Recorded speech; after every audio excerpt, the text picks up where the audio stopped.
Bro, tell us what happened with the brakes. I think it's fixed. I don't really know. Wait, what do you mean you think? Well, oh yeah, check the bumpers on. My theory is the brakes are just generally shit on old cars, so that's fine, but it's definitely heaps better. And towards the end of the last video, you would have seen us adjusting out the, I think that pin works. in the booster, and you reckon it's better? We'll see. We'll take it out now. Oh.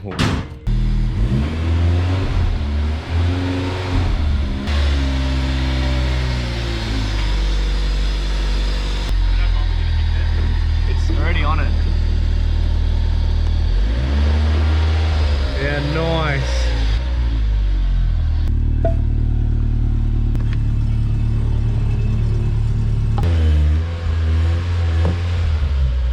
You're on the wood. Oh. Yeah. The brake thing works. They're working? Looks like they're working.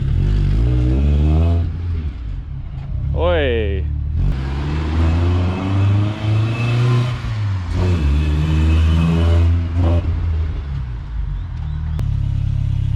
I think nice and low.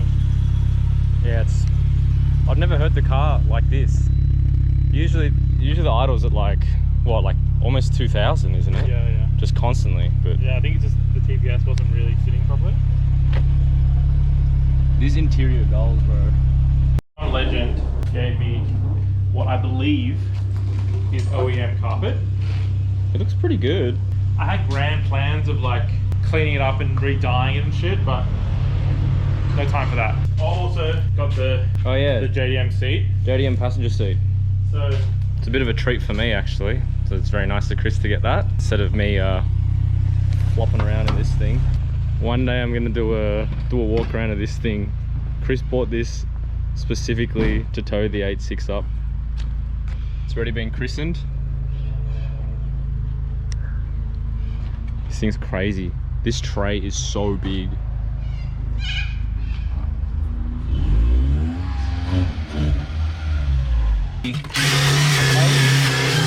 Used to be a roll cage that was welded in, and it's been cut out, and Chris is just gonna wire wheel it and then just give it a paint so that the rust stops. actually less bad over here.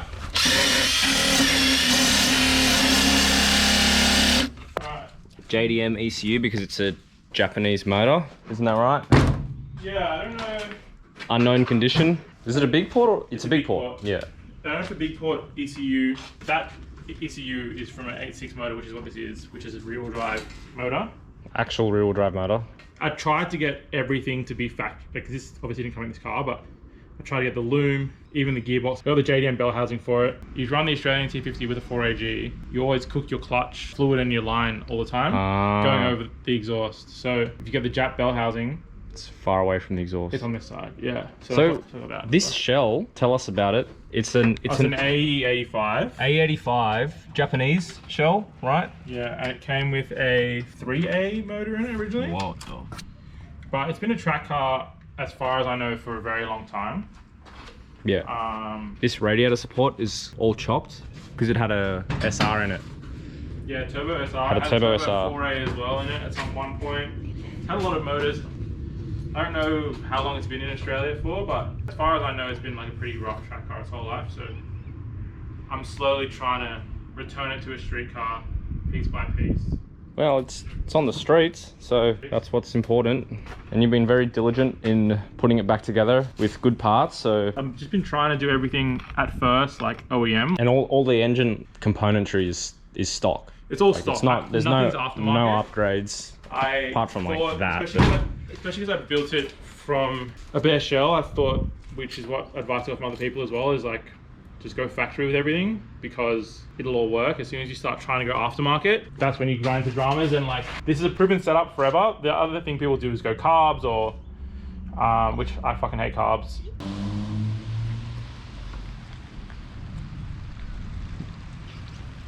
It's one of those liquid horsepower days today. Straight back into it. Nice underpants. Thanks. The carpet install. So the seats are out. How's the fitment? Fitment is good. Dude, it looks so much better. It's like, yeah. feels like a car now. Yeah. The floor of this A86 is pretty good compared to some that we've seen on YouTube. I don't have the grommets for those holes, so I just taped them up so water isn't coming in under the carpet. Yeah, true. Don't know how effective that's going to be, but it'll do for a weekend. Having carpet makes such a big difference. Yeah, it feels like an actual car now. Yeah. Oh. Which is something I'd never say, because usually I would rip the carpet out as soon as I could, but Yeah. I think we're getting older, bro. For sure. I think also like I want to be able to street drive this car and not feel like I'm going to get fucked over by cops 24/7. Yeah, true. But Some factory Toyota duct tape here holds the carpet together. The RM Williams firewall insulation. pretty sure it goes, yeah, it goes like this. I think, yeah.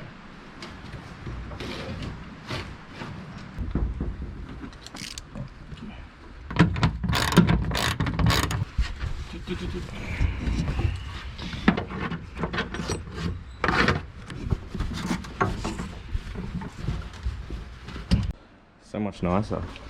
I think we're just going to cut like a slit in here just to tuck it around the roll bar on either side, and then the seats can go in, the bolt holes all line up, which is nice.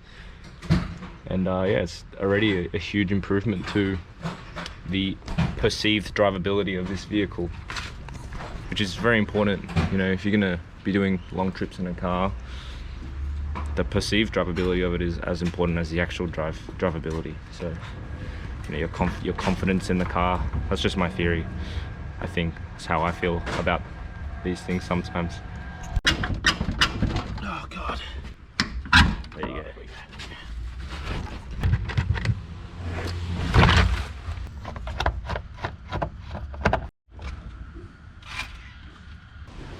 So front seats are in. Those are the bolt holes for the back seats. They've filled them in, so I'm gonna need to just try and send a bolt through and see if it works. I mean, it's just soft shit. Yeah, they're a bit crusty. I just want to pretend that I have a complete car, you know? Okay. Just pretend. Move that umbrella out of here. Get these crusty seats away from me. Carpet, seats, crusty seats, cage. Car's done. There's actual animal poo in these seats.